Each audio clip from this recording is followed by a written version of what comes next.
Perkenankan kami berbagi aturan menjamak sholat. Islam merupakan agama yang sangat toleran dan banyak memberikan kemudahan. Allah Subhanahu wa Ta'ala berfirman, "Wa-ma ja'ala 'alaikum fid-dini min haraj", yang artinya, Dia sekali-kali tidak menjadikan untuk kalian suatu kesempitan dalam agama. Quran Surat Al-Hajj ayat 78. Dan itu bagian dari ciri syariat yang dibawa Nabi Muhammad sallallahu alaihi wasallam. Nabi sallallahu alaihi wasallam bersabda, "Bu'itsu bil hanifiyyatis samhah", yang artinya, aku diutus dengan membawa ajaran Hanifiyah, yaitu tauhid yang banyak kelonggaran. Hadis riwayat Ahmad.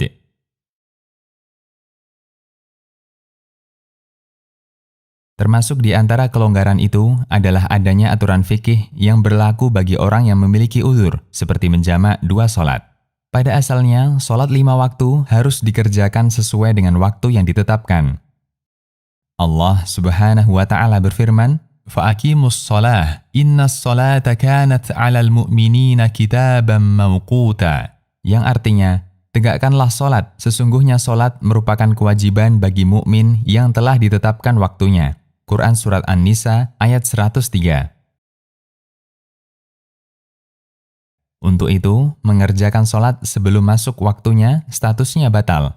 Sebagaimana mengerjakan sholat setelah berakhir waktunya, statusnya juga batal.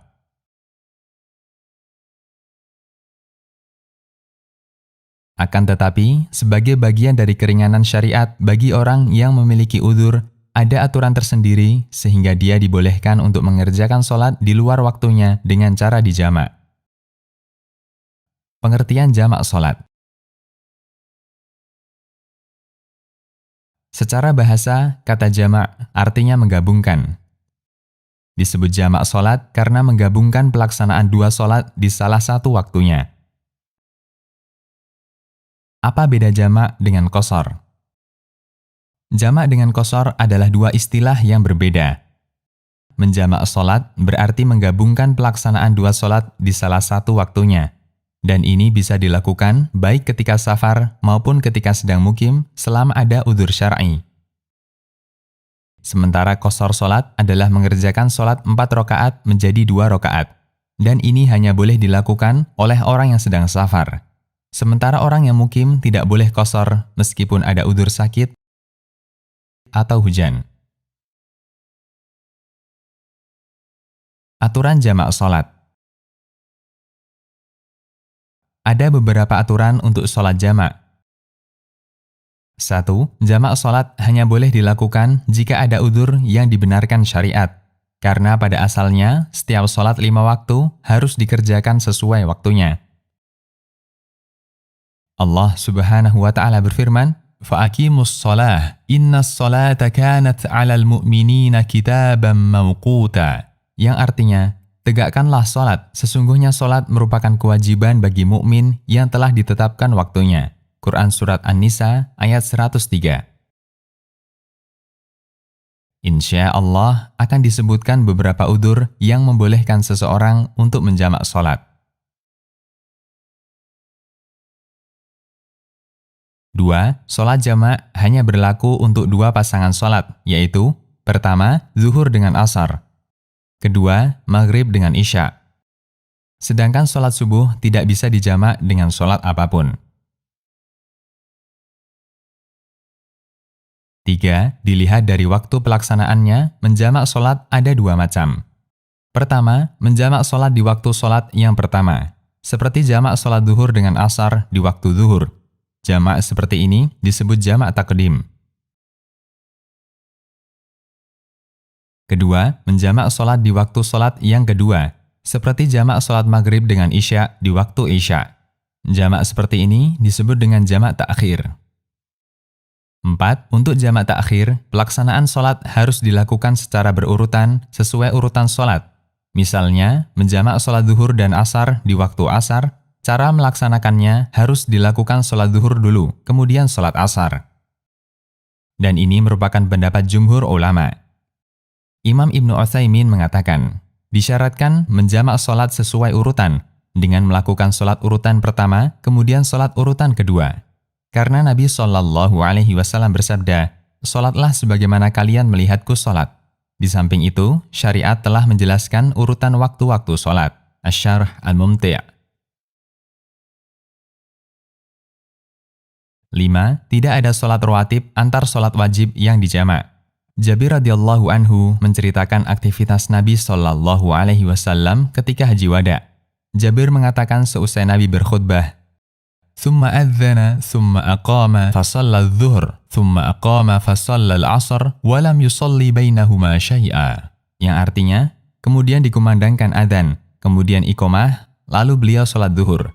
Kemudian iqamah, lalu sholat asar. Dan beliau tidak melakukan sholat sunnah di antaranya. Hadis riwayat Muslim. 6. Apakah jamak harus dilakukan secara muwalah atau berkesinambungan, dalam arti tidak ada jeda? Ulama berbeda pendapat dalam masalah ini. Menurut jumhur ulama, tidak boleh ada jeda, sehingga harus berkesinambungan. Kecuali jeda yang hanya sebentar, seperti jeda untuk iqamah atau merapikan shaf. Ibnu Hajar Al-Haytami mengatakan, disyaratkan muwalah ketika jamak, dengan tidak memberikan jeda panjang di antara kedua sholat yang dijamak, karena inilah sesuai riwayat. Karena itu, ditiadakan sholat rawatib di antara sholat yang dijamak. Jika jedanya panjang, meskipun ada udzur, seperti jeda gila, maka untuk sholat kedua harus ditunda sampai waktunya. Karena ikatan jamak sudah tidak berlaku. Tuhfah Al-Muhtaj. Sementara sebagian ulama Syafi'iyah membolehkan adanya jeda yang lama ketika jamak sholat, selama waktu sholat pertama belum habis. Dan pendapat ini juga dinilai lebih kuat oleh Syekhul Islam Ibnu Taimiyah. Dalam Majmu' Al-Fatawa, Ibnu Taimiyah menjelaskan, yang benar sama sekali tidak disyaratkan muwalah, baik jamak taqdim maupun jamak ta'khir, karena tidak ada batasan syariat dalam masalah ini. Karena jika harus disyaratkan muwalah, akan menghilangkan status rukhsah dalam jamak sholat. Majmu' Al-Fatawa. Udzur menjamak sholat.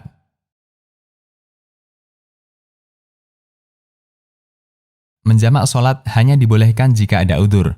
Jika tidak ada udzur, semua sholat 5 waktu wajib dikerjakan sesuai waktu yang ditetapkan. Di antara kondisi bolehnya menjamak sholat adalah 1. Jamak ketika wukuf di Arafah.